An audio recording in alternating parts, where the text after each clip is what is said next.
Nari McDiarmid with you, and it's great to be speaking with Dr. Andrea Marsland-Smith, Chief Executive of Alligator Energy. And Andrea, you'll be speaking at MiningNews Select in Sydney. So thank you for taking the time to speak beforehand. What opportunity does Alligator present to investors? Well, look, we're really going to be the next uranium mine permitted in Australia. So we're positioning ourselves to do that currently.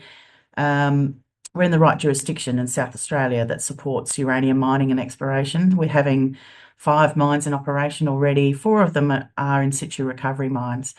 The Samphire project, our flagship project, is also another in situ recovery project. So well versed with the regulators, etc., going through the approvals process and then the permitting and getting into production. So South Australia is well versed in situ recovery processes.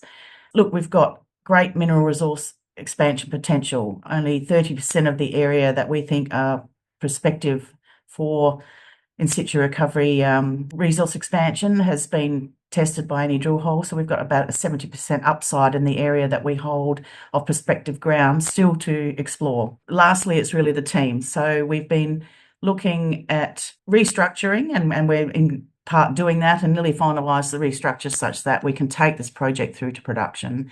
The team has about 65 years of combined experience in situ recovery. So we're a very specialised team in this style of mining and very well positioned to bring this project forward into production. Now, speaking of taking Samphire into production, you've had some big news out this week with the commissioning of the pilot plant there. So, what are some of the features of Samphire? So we, over the last 3 years, have defined 18 million pounds of JORC compliant resource, which is enough to sustain a 12-year mine life at 1.2 million pounds per annum production. And it has robust economics already at $75 a pound, at which we did our scoping study in December 23. The long-term uranium price is now 90, so the economics of this project has improved even more so. The last 3 years, we've also been working on getting a retention lease, which has enabled us to do this field recovery trial. So we're testing every part of the process to do with in situ recovery mining at the Samphire project, in particularly at a deposit called the Blackbush deposit.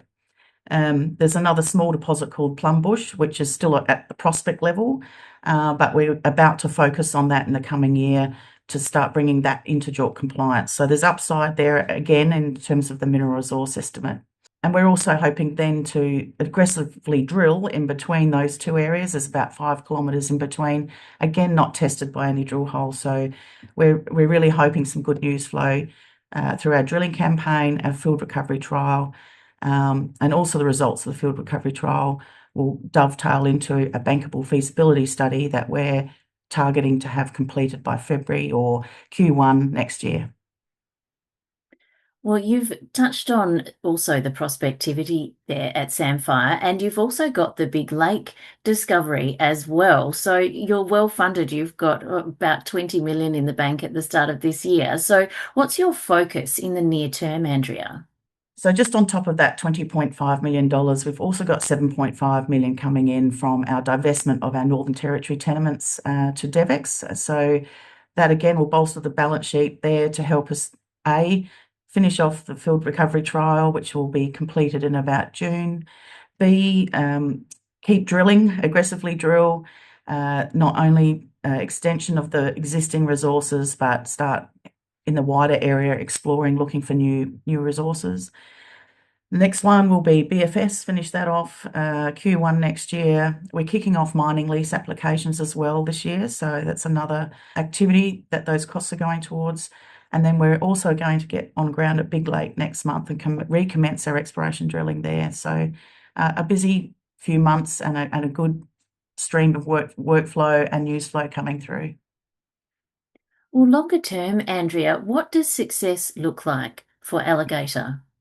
Obviously, we're a producing team, so we would love to see Samphire project in production by around 2030, 2031. Secondly, Big Lake developed through to maybe an advanced project. I would really love to see another province, uranium province in South Australia, open up, and we're hoping that this project is the start of that. So we'll know more when we start drilling in March, and then just overall portfolio growth. So we've got our eyes on how we can grow the business and start looking at other assets to either acquire or identify ourselves and bring online. Lots in the pipeline. Andrea, thank you for taking the time to speak today. I appreciate it. Thanks, Nari. Thank you.